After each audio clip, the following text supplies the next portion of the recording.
Leaders from the World Bank and International Monetary Fund are gathering in Washington for their spring meetings this week. The annual events attract a variety of world economic leaders, from bankers and corporate executives to ministers of finance and leading academics. Breaking news if you hold cryptocurrency. The International Monetary Fund just announced a new global currency known as the Universal Monetary Unit to transform the world economy.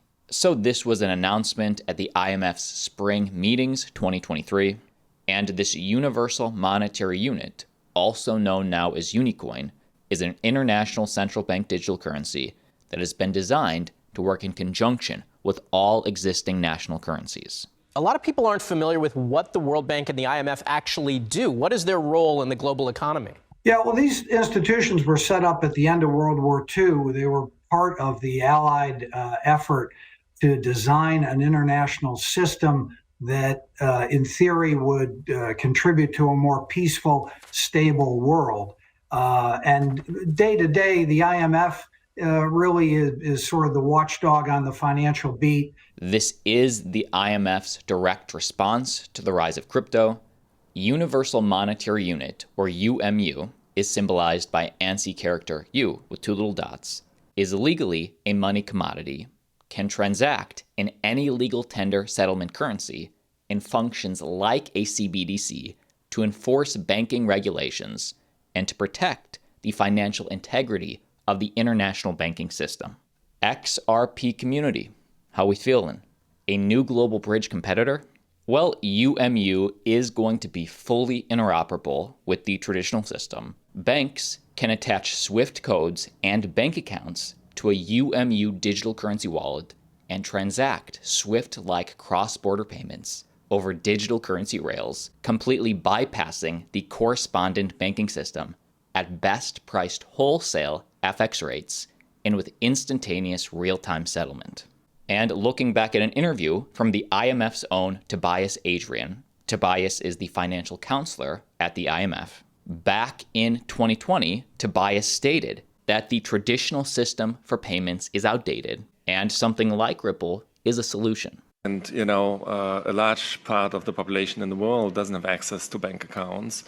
And even if it does have access to bank accounts, those are extremely expensive. It's expensive to make payments, wirements, international payments. So I think one of the big motivations for this new technology, right, because Agustin is asking why, is that there's huge financial exclusion, and these technologies have proven to increase financial inclusion enormously. So I think you have to look broadly around the world. I think this is one motivation, and I think the Ripple example is one example, and Norman has talked about that, is that international payments are very expensive, and the structure is not very well built. So back in 2020, the XRP community loved this, hailing Tobias' statement as potential future adoption. Cut to an interview with Tobias at the beginning of this year. Tobias was telling us that the IMF was concerned about crypto as it could be used to evade money laws. One of the things, one of the deciding factors that the Fed cited in some of those decisions was the difficulty to enforce anti-money laundering laws, right? You must be able, as an institution, to make sure that what's going on is legal, right?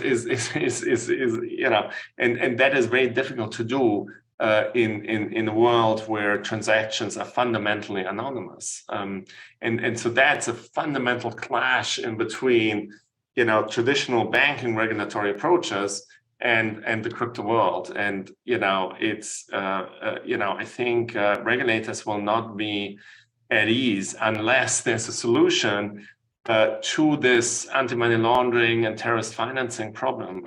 So basically, making sure that so banks, spend a lot of resources making sure that their transactions are legal, right? And that is just fundamentally at odds with the design of crypto. That, of course, was from earlier this year, and now finally, in the most recent direct quote from Tobias. Cross-border payments can be slow, expensive, and risky. But imagine if a multilateral platform existed that could improve cross-border payments, at the same time transforming foreign exchange transactions, risk sharing, and more generally, financial contracting. So again, the IMF wants this universal monetary unit to be the new global settlement layer for all currencies, so global, but also working in the localized jurisdictions. Adopting a global localization public monetary system architecture, UMU can be configured to operate according to the central bank regulation of each participating jurisdiction. Meaning the aim of this isn't to replace existing sovereign nation currencies, the aim is to strengthen them. UMU is not attempting to disrupt the international monetary system. In fact, it strengthens it by helping the IMF achieve its stated mandate to provide economic and financial stability to its member states. UMU is a game changer in how cross-border payments are transactions and mitigates against seasonal and systemic local currency depreciation. Now keep in mind that this has just been proposed by the IMF. It has not been put into law yet. But in this proposed legislation, here are some of those details. In this proposed legislation, UMU should not be enacted as a legal tender for negotiating domestic prices or international trade agreements. Instead, the legislation proposes UMU be enacted as a complementary money commodity for the store of value, mitigating against potential seasonal and systemic local currency depreciation, and tendered as payment currency at the time of settlement. So they see this as what all domestic currencies will eventually be settled into. Now, the Bitcoin believers will tell you that Bitcoin should be that store of value. The XRP supporters would have told you that XRP was meant to be that settlement layer. In my opinion, these are the regulatory lines in the sand for crypto that we've been discussing for a while on this channel, meaning that permissioned, centralized, regulated cryptocurrencies are not going away. In fact, they're only getting bigger. Just like decentralized, open, permissionless cryptocurrencies are not going away, they're only getting bigger. Universal Monetary Unit is cryptocurrency reimagined from the ground up to support central banking and regulated financial institutions. It features a trusted consensus protocol, staked proof of trust, spot protocol, and multi-dimensional DLT, distributed ledger technology, or liability ledger, enabling full-service digital banking and international trade payments. This is being introduced as Crypto 2.0. The bearish case for this is just like China's CBDC. This will be a way for the haves to better control the have-nots, for the government to better control the citizens. The bullish case for this is a direct advertisement why we need Bitcoin, why we need Ethereum. And while every average person over these next few years will have to learn, okay, what is this universal monetary unit? How is it different than Bitcoin? They'll be forced to educate themselves on why Bitcoin and Ethereum are different. And by the way, this is an ongoing story. The minute I get new information, I will make a video. I will keep you updated. And like always, see you tomorrow.